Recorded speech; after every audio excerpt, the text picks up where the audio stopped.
Bonjour à tous et bienvenue dans Pourquoi Cinéma, donc la chronique que je vais mener pour Wafi.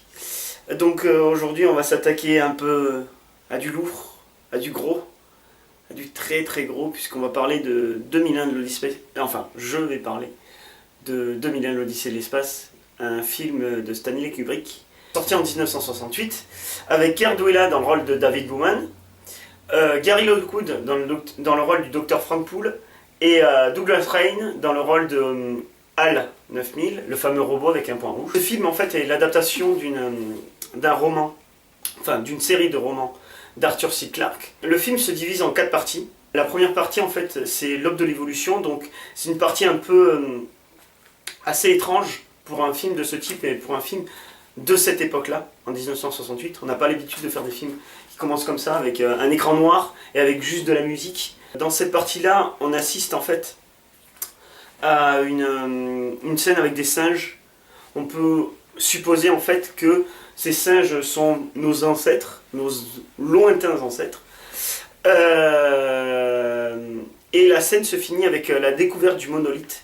Le monolithe est un fil conducteur qui va revenir très fréquemment dans le film. Je reviendrai plus tard sur sa signification, sur ce que j'en pense. La deuxième partie, en fait, donc c'est la conquête spatiale. Donc là, on se retrouve en fait en 1999. On peut voir derrière cette conquête de l'espace, en fait, déjà des concepts de guerre froide qui naissent. On peut supposer que la guerre froide à cette époque-là a encore continué d'après Stanley Kubrick. Et ensuite vient la troisième partie.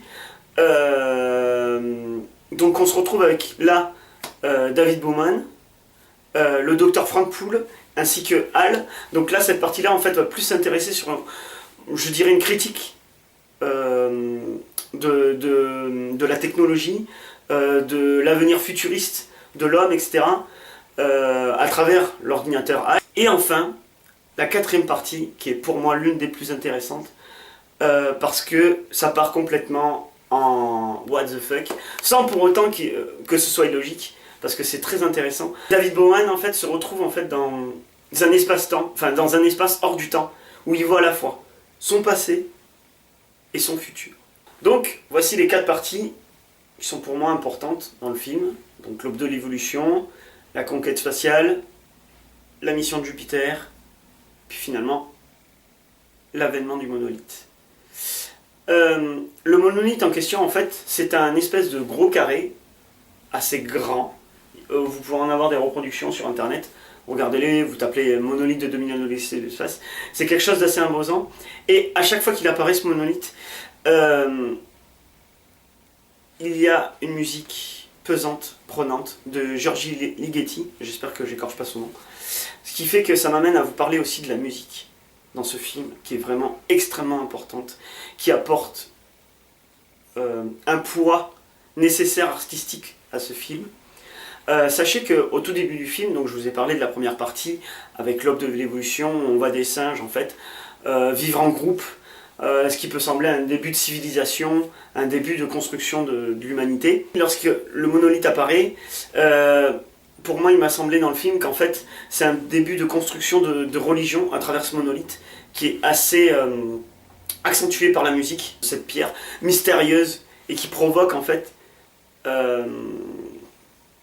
quelque chose de très bizarre sur le groupe. Après cette musique de Giorgi Ligeti, nous avons, à partir de la deuxième partie, pendant plus de 15 minutes, des plans de vaisseaux spatiaux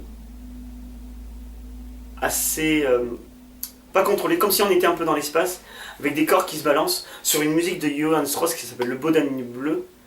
Donc les plans de caméra à ce moment-là sont pas fixes.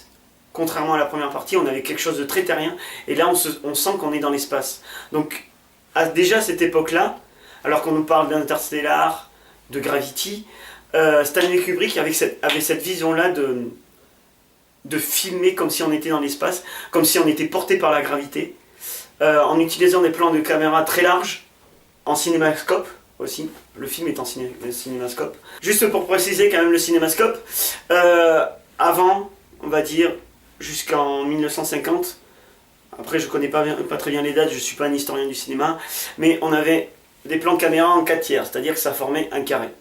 Puis est venu le cinémascope, donc c'est-à-dire 2 bandes noires sur le côté. Et aujourd'hui on est en 16/9, donc le cinémascope s'est un peu élargi. pour pouvoir avoir un angle de caméra plus grand. Donc la musique de Johann Strauss en fait fait comme si les vaisseaux spatiaux dansaient, c'est assez poétique, c'est assez troublant aussi.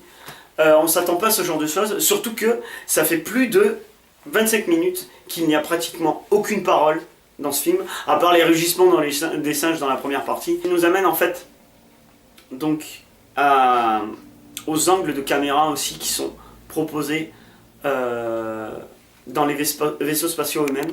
Il y a une construction des décors qui est vraiment super intéressante. Il faut savoir que le film a coûté 12 millions de dollars. Donc pour l'époque, c'est ce qui est assez énorme. Et pour les effets spéciaux, il a dû avoir un budget comme 2 millions de dollars attribués, rien que pour les effets spéciaux de l'époque. Et je vous signale qu'ils sont encore valables aujourd'hui. Ils ont super bien vieilli. Pour moi, c'est super bien fait et c'est super bien trouvé. Il y a une minimisation des effets spéciaux, alors qu'aujourd'hui on est dans le trop effets spéciaux, on est dans la 3D à tout va, sans aucune recherche. Là, il y a vraiment de la recherche dans l'effet spécial, dans ce que ça apporte. Parce qu'il y a un côté poétique, mais il y a le côté du message aussi qui apparaît. C'est-à-dire que, à travers la danse des vaisseaux, à travers les plans des décors, etc., on montre que l'humanité a peut-être trop avancé, puisqu'on ne voit pas la Terre. On ne sait pas ce qui se passe sur Terre. On ne voit que l'espace. Kubrick, justement d'où le titre, s'intéresse qu'à l'espace. Et on ne sait pas vraiment ce qu'est devenu vraiment l'humanité. On ne sait pas ce qui se passe sur Terre. Et je trouve ça vraiment intéressant qu'il ait pris que le côté espace. Alors que dans une vision futuriste, on voudrait savoir ce qui se passe sur Terre. Et là, on ne sait pas. Et je trouve ça très intéressant. Ce qui vient aussi s'imbriquer là-dedans, c'est surtout dénoncé dans la troisième partie avec la mission de Jupiter, avec David Bowman et le docteur Frank Poole, ainsi que HAL 9000. C'est la dénonciation en fait d'une trop grande rapidité de l'évolution de la technologie et du fait qu'on ne prenne pas le temps d'appréhender cette technologie en fait. C'est-à-dire que d'une certaine façon, HAL représente le fait que la technologie va un jour peut-être nous surpasser. Mais il n'y a pas que ça aussi. Il y a la conscience aussi qu'un jour peut-être une machine pourra avoir une vraie conscience. Et de savoir comment elle va gérer cette conscience. Parce que déjà nous, en tant qu'être humain, arrivons-nous à gérer notre conscience en fait. C'est ça qui est très intéressant. Il y a une ambiguïté qui se crée que j'ai trouvée extrêmement pertinente en fait.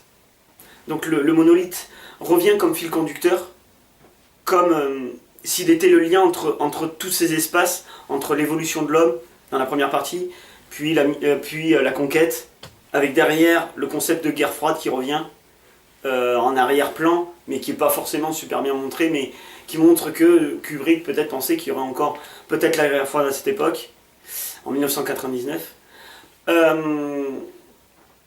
Et en fait, le monolithe est en fait le point de conclusion du film.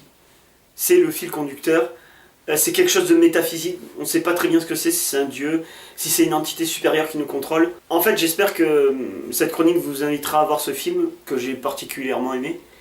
Même s'il m'a été un peu dur de l'analyser parce qu'il est compliqué à comprendre. Je l'ai vu plus de 4-5 fois pour essayer de bien comprendre le film, pour essayer d'en tirer un maximum de choses. Donc j'espère que ça vous donnera envie de le voir, parce que je vous invite à le voir. Et si vous l'avez déjà vu, dites ce que vous pensez de cette chronique. Voyez bien la vie, voyez la cinéma.